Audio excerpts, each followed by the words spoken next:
ओम शांति। आज हम रिवाइज करेंगे अव्यक्त मुरली। 24 दिसंबर 1979 की मुरली है। जहान को रोशन करने वालों की महफिल। मुरली का हेडिंग जहान को रोशन करने वालों की महफिल।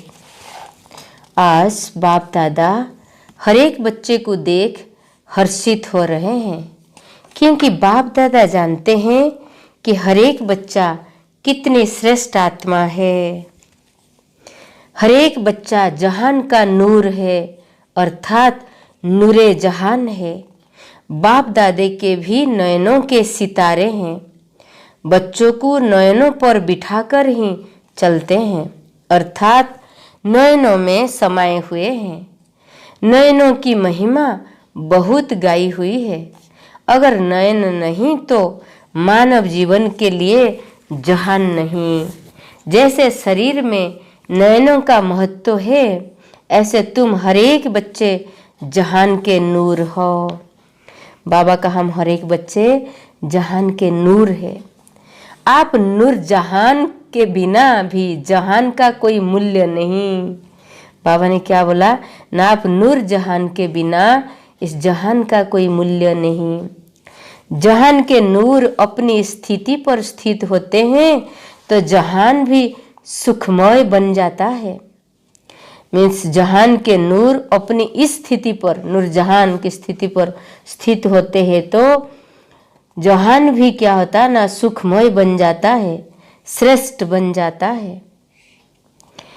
और जहान के नूर अपनी श्रेष्ठ स्थिति से नीचे आ जाते हैं तो जहान भी असार संसार बन जाता है। जब ये नूरजहान अपने स्थिति से नीचे आ जाते हैं तो ये सारी जहान भी क्या होता है ना, असार संसार बन जाता है। इतना आप सबके ऊपर आधार है। जैसे कहावत है, आप जागे तो संसार जागा, आप सोए तो संसार सोया। ऐसे संसार के आधार मूर्त हो। आपकी चढ़ती कला से सर्व की चढ़ती का संबंध है। आपकी गिरती कला से विश्व की गिरती कला का संबंध है। इतनी जिम्मेदारी हर एक के ऊपर है। इतनी जिम्मेदारी हर एक के ऊपर है। ऐसे समझ करके चलते हो, ऐसी स्मृति रहती है। बाप दादा हर एक बच्चे की वर्तमान स्थिति को देखते हैं। हर एक जहान का नूर कहाँ तक जग को रोशन कर रहे हैं। आँखों को ही जीवन की ज्योति कहते हैं। आँखों को क्या कहते हैं? जीवन की ज्योति। आप सब जग की ज्योति हो। अगर जग की ज्योति स्वयं ही हिलती रहेगी तो जग का क्या हाल होगा? जग की ज्योति स्वयं हिलती रहेगी तो जग का क्या हाल होगा? यहाँ भी यह हद की लाइट नहीं जलती या हिलती है तो क्या महसूस करते हो? क्या उस समय अच्छा लगता है? ऐसे ही अगर आप जहान की ज्योति हलचल में आती हो तो विश्व की आत्माओं का क्या हाल होता है? बाबा कहा कि ऐसे ही अगर आप जहान की ज्योति हलचल में आती है हो तो विश्व की आत्माओं का क्या हाल होता होगा? आंख खुली और परिवर्तन हुआ। आंख खुली और परिवर्तन हुआ। जहान के सितारे व जहान के नूर आप सबके ऊपर सबकी नज़र है। सबको इंतजार है। किस बात का? भक्ति मार्ग में एक शंकर के लिए कह दिया है कि आंख खुली और परिवर्तन हो गया।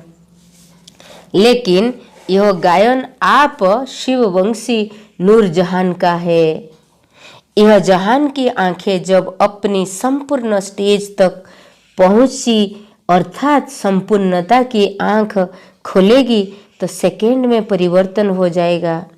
तो जहान के नूर बताओ, संपूर्णता की आंख कब खोलेगी? बाबा पूछ रहे कि हे आप जहान के नूर, आप बताओ कि आपकी संपूर्णता की आंखें कब खुलेगी? आंख खुली तो अब भी है, लेकिन अभी बीच बीच में माया की धूल पड़ जाती है। आंखें हिलती रहती है, जैसे स्थूल आंखों में भी धूल पड़ जाती तो आंखों का क्या हाल होता है। एकाग्र रीति से दृष्टि नहीं दे सकेंगे। सारा विश्व आप जहान के आंखों की 1 सेकंड की दृष्टि लेने के लिए इंतजार में है। कब हमारे इष्ट देव व देवियों की हमारे ऊपर दृष्टि पड़ेगी, जो हम नज़र से निहाल हो जाएंगे। ऐसे नज़र से निहाल करने वाले अगर स्वयं अपनी आंखें मलते रहेंगे तो नज़र से निहाल कैसे करेंगे। स्वयं आंखें मलते रहेंगे तो नज़र से निहाल कैसे करेंगे। नज़र से निहाल होने वालों की लंबी क्यू है, इसलिए सदा संपूर्णता की आंख खुली रहे। बाप दादा जहान के नूरे का वंडरफुल दृश्य देखते हैं। जहान के नूर भी अपने नयनों को एकाग्र नहीं रख सकते। कोई निहाल करते करते हल्के से झुटके भी खा लेते हैं। अब झुटके वाले नज़र से निहाल कैसे करेंगे। हैं, नज़र से निहाल करने वाले झुटके खाए तो नज़र से निहाल कैसे करेंगे।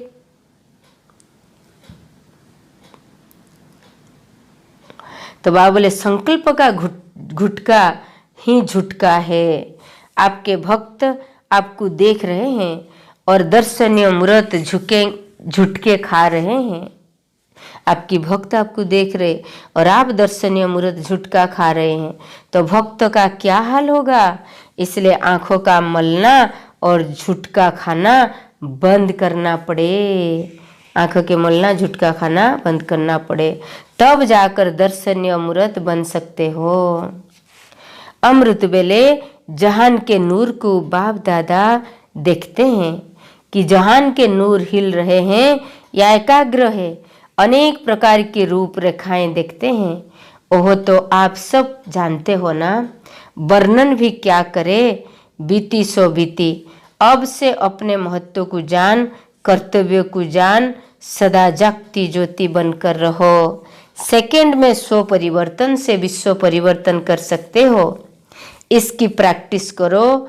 अभी अभी कर्मयोगी, अभी अभी कर्मातीत स्टेज जैसे पुरानी दुनिया का दृष्टांत देते हैं। आपकी रचना कछुआ सेकंड में सब अंग समेट लेता है। समेटने की शक्ति रचना में भी है। आप मास्टर रचता समेटने की शक्ति के आधार से सेकंड में सर्व संकल्पों को समाकर एक संकल्प में सेकंड में स्थित हो सकते हो। अंतिम दृश्य और दृष्टा की स्थिति।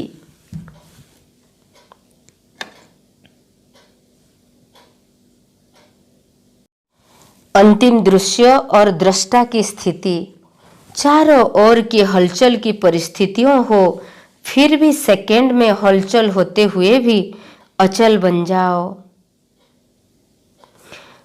फुल स्टॉप लगाना आता है। फुल स्टॉप लगाने में कितना समय लगता है। फुल स्टॉप लगाना इतना सहज होता है जो बच्चा भी लगा सकता है। क्वेश्चन मार्क नहीं लगा सकेगा, लेकिन फुल स्टॉप लगा सकेगा। तो वर्तमान समय हलचल बढ़ने का समय है, लेकिन प्रकृति की हलचल और प्रकृति पति का अचल होना, अब तो प्रकृति भी छोटे छोटे पेपर ले रही है, लेकिन फाइनल पेपर में 5 तत्वों का विकराल रूप होगा। एक तरफ प्रकृति का विकराल रूप, दूसरी तरफ 5 विकारों का अंत होने के कारण अति विकराल रूप होगा। अपना लास्ट बार आजमाने वाले होंगे। तीसरी तरफ सर्व आत्माओं के भिन्न भिन्न रूप होंगे। एक तरफ तमोगुणी आत्माओं का बार होगा, दूसरी तरफ भक्त आत्माओं के भिन्न भिन्न पुकार। चौथी तरफ क्या होगा, ना पुराने संस्कार स्वभाव का टक्कर। लास्ट समय वो भी अपना चांस लेंगे, एक बार आकर फिर सदा के लिए विदाई लेंगे। संस्कार का स्वरूप क्या होगा, ना किसी के पास कर्म भोग के रूप में आएंगे, किसी के पास कर्म संबंध के बंधन के रूप में आएंगे, किसी के पास व्यर्थ संकल्प के रूप में आएंगे और किसी के पास विशेष अलबेलेपन और आलस्य के रूप में आएंगे। ऐसे चारों ओर का हलचल का वातावरण होगा। राज्य सत्ता, धर्म सत्ता, विज्ञान सत्ता और अनेक प्रकार के बाहुबल सब अपनी सत्ताओं की हलचल में होंगे। ऐसे समय पर फुल स्टॉप लगाना आएगा या क्वेश्चन मार्क सामने आएगा? क्या होगा? इतनी समेटने की शक्ति अनुभव करते हो? देखते हुए न देखो, सुनते हुए न सुनो, प्रकृति की हलचल देख प्रकृतिपति बन, प्रकृति को शांत करो। अपने फुल स्टॉप की स्टेज से प्रकृति की हलचल को स्टॉप करो। तमोगुणी से सतोगुणी स्टेज में परिवर्तन करो। ऐसा अभ्यास है। ऐसे समय का आह्वान कर रहे हो ना, समेटने की शक्ति बहुत अपने पास जमा करो। इसके लिए विशेष अभ्यास चाहिए। अभी अभी साकारी और अभी अभी आकारी, अभी अभी निराकारी, इन तीनों स्टेजेस में स्थित रहना इतना सहज हो जाए, जैसे साकार रूप में सहज ही स्थित हो जाते हो, ऐसे आकारी और निराकारी स्थिति भी मेरी स्थिति है। तो अपनी स्थिति में स्थित होना तो सहज होना चाहिए। जैसे साकार रूप में एक ड्रेस चेंज कर दूसरी ड्रेस धारण करते हो, ऐसे यह स्वरूप की स्थिति परिवर्तन कर सको। साकार स्वरूप की स्मृति को छोड़ आकारी फरिश्ता स्वरूप बन जाओ, तो फरिश्तेपन की ड्रेस सेकेंड में धारण करो। ड्रेस चेंज करना नहीं आता, ऐसे अभ्यास बहुत समय से चाहिए, तब ऐसे समय पर पास हो जाएंगे। समझा समय की गति कितनी विकराल रूप लेने वाली है। ऐसे समय के लिए एवर रेडी होना, या डेट बताएंगे तब तैयार होंगे। डेट का मालूम होने से सोल कॉन्शियस के बजाय डेट कॉन्शियस हो जाएंगे, फिर फुल पास हो नहीं सकेंगे। इसलिए डेट बताई नहीं जाएगी, लेकिन डेट स्वयं ही आप सबको टच होगी। ऐसे अनुभव करेंगे जैसे इन आँखों के आगे कोई दृश्य देखते हो तो कितना स्पष्ट दिखाई देता है। ऐसे इन एडवांस भविष्य स्पष्ट रूप में अनुभव करेंगे, लेकिन इसके लिए जहान के नूर की आंखें सदा खुली रहे। अगर माया की धूल होगी तो स्पष्ट देख नहीं सकेंगे। समझा? क्या अभ्यास करना है? ड्रेस बदली करने का अभ्यास करो। ड्रेस बदली करने का अभ्यास। बाबा सुना रहे अनूठा संगम। ये क्या है? विचित्र संगम है ना। आज मधुबन में 3 नदियों का संगम है। दिल्ली यूपी और फॉरेन त्रिवेणी का संगम है। दिल्ली है मैंने दिल्ली और यूपी और फॉरेन तीनों। आज सागर गंगा में नहाने आए हैं। बाप तो गंगाओं को ही आगे करेंगे। तीनों ही नदियाँ अपनी अपनी रफ्तार से पावन बनाने की सेवा में लगी है। हरेक की महिमा एक दूसरे से महान है, क्योंकि फौरन से आवाज़ निकलना है। दिल्ली में राजधानी बननी है और यूपी में यादगार बननी है, तो तीनों का महत्व अपना अपना श्रेष्ठ हुआ ना। फॉरेन का आवाज़ अभी शुरू होने वाला है और दिल्ली की पुरानी गद्दी अभी हिलने वाली है। और यूपी के भक्त सब अपने इष्ट देवों को ढूंढ भक्ति का फल लेने के लिए तड़प रहे हैं। भक्त भी तैयार हो रहे हैं अपनी इष्ट देवी से मिलने के लिए। अभी मास्टर भगवान तैयार हो जाओ। अभी मास्टर भगवान तैयार हो जाओ, तो दर्शन का पर्दा खुले। दर्शन का पर्दा है समय। अब तीनों ही अपने कार्यों की बुद्धि में तीव्रता लाओ। वह आवाज़ जल्दी पहुंचाए, वह राजधानी जल्दी तैयार करे और वह भक्तों की प्यास जल्दी पूर्ण करे। तब जय जयकार हो जाएगी। समझा? तीनों नदियों को क्या करना है? फॉरेन को फौरन करना है, फॉरेन वालों ने पुरुषार्थ अच्छा किया है, गहने तो तैयार कर लिए, अभी तो क्या करना है? अभी जेवरों के बीच हीरे लगानी है। हीरो तो था हीरोइन पार्ट बजाने वाले हो ना। अच्छा, यूपी क्या करेगी? जैसे यूपी में गली गली में मंदिर है, ऐसे यूपी में गली गली में सेवा केंद्र हो। तब भक्ति और ज्ञान का मुलाकात होगा। भक्ति ज्ञान के आगे नमस्कार करेगी। दिल्ली क्या करेगी? जमुना के किनारे पर अभी राजयोग महल बनेगा, तब जमुना के किनारे पर फिर महल बनेंगे। अभी राजयोग प्लेस बनाओ, फिर पैलेस बनेंगे। फाउंडेशन तो अभी डालना है ना, अभी राजयोग भवन बनेगा। यूपी को धर्म युद्धों का खेल दिखाना चाहिए। सुनाया ना, अभी तो सिर्फ धर्म नेताएं जो ऊंची आंखें करके सामना करते थे, अभी आंखें नीचे की है, लेकिन अब सिर झुकाना है। अब आप लोगों की स्टेज पर आते हैं, लेकिन अपनी स्टेज पर आपको चीफ गेस्ट कर बुलाए, तब कहेंगे कि सिर झुकाया है। बाप दादा के सर्व संकल्पों को पूर्ण करने वाले श्रेष्ठ और शुभ आशाओं के दीपक, सदा फुल स्टॉप लगाने वाले, सदा एवर रेडी, बहुत समय के अभ्यासी रहने वाले, स्व परिवर्तन से विश्व परिवर्तन करने वाले त्रिवेणी नदियों को बाप दादा का याद, प्यार और नमस्ते। पार्टियों से बाप दादा की मुलाकात। ज्ञानी तो आत्माओं का विशेष कर्तव्य है भक्ति स्थान को ज्ञान स्थान बनाना। ज्ञानी तो आत्माओं की विशेष कर्तव्य है भक्ति स्थान को ज्ञान स्नान बनाना। यही ज्ञानी तो आत्माओं का विशेष कर्तव्य है। कब बनेगा ज्ञान स्थान? जब भक्ति से वैराग्य आ जाए, तब ज्ञान का बीज पड़े। ऐसा अपनी मनसा सेवा से भी वातावरण बनाओ जो यह अनुभव करे कि भक्ति से मिला कुछ नहीं, ऐसा उपराम हो जाए, तब फिर ज्ञान का बीज सहज पड़ेगा। इसके लिए कौन सा स्थान अपनाना पड़े? इसके लिए जो नामी ग्रामी है और उनमें से भी जो स्नेही वाली आत्माएं हैं, एक है स्वार्थ वाली और एक है स्नेह वाली। स्नेह वाली आत्माओं को समीप लाते रहो। बार बार स्नेह मिलने के संपर्क से उनको नज़दीक लाएंगे तो उन द्वारा अनेकों का कल्याण होगा। पहले आपको थोड़ी मेहनत करनी पड़ेगी, फिर वह स्वयं ही अपना संगठन बढ़ाते जाएंगे।